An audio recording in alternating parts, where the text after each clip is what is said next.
Quick thought about a great NBA player who twice in finals has owned LeBron James.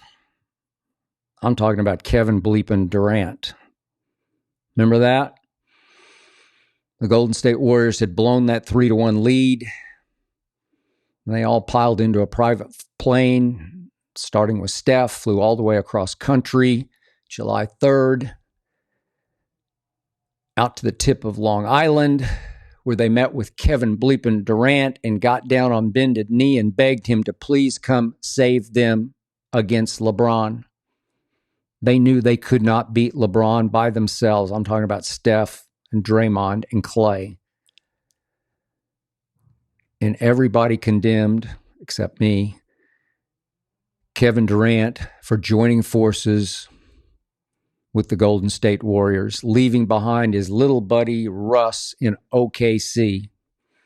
And I was okay with that move because Kevin was going into year 10.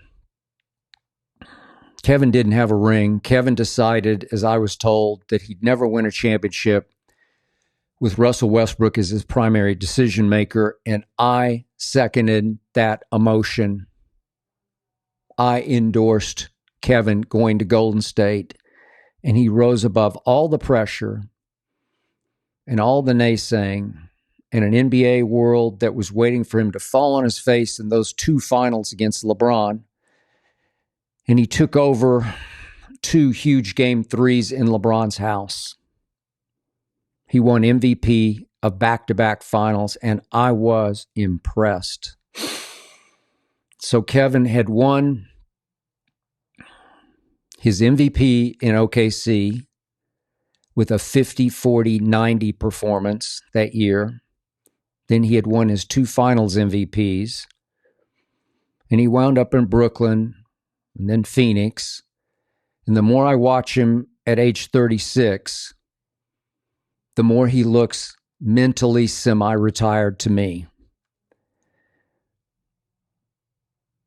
He's participating in a documentary that's being made about his life and times, and it just feels to me like he's winding down his basketball.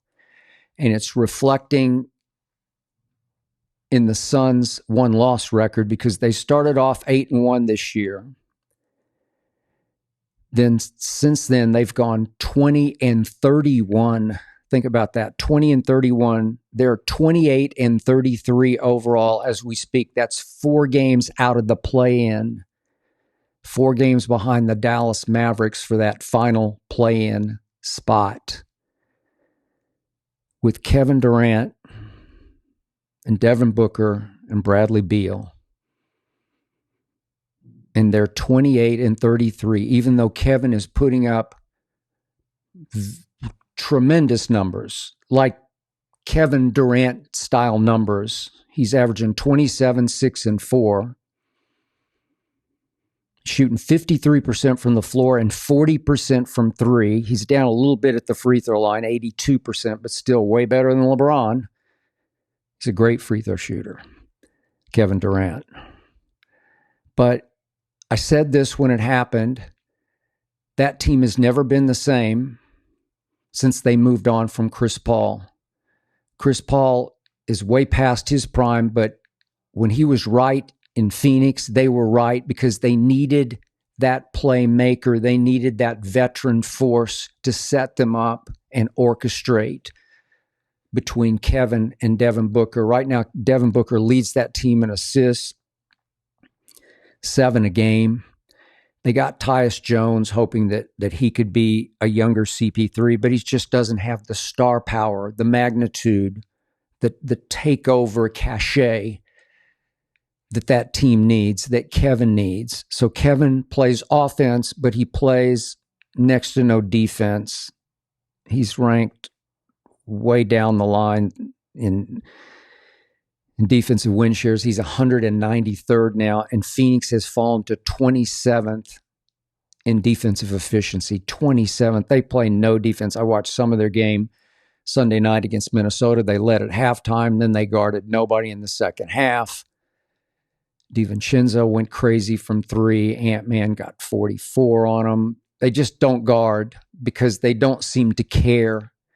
They look lifeless to me. They have that sort of dead in the water feel. They are the flip side of the team at the top of the West standings, the team Kevin started with, what I now call the Oklahoma City University Thunder, a team that is all for one and one for all, that loves to play together and fight together and destroy together. That team is motivated to go places. The Phoenix Suns just look like they're done to me because Kevin looks like he's on his last mental legs, not his last physical leg, just mental legs. He's not really into it the way he used to be into it when he went to Golden State, driven to win those 2 championships against LeBron, to win those 2 NBA Finals MVPs against LeBron. And now, to me, as gifted as he still is, Kevin's just going through the motions,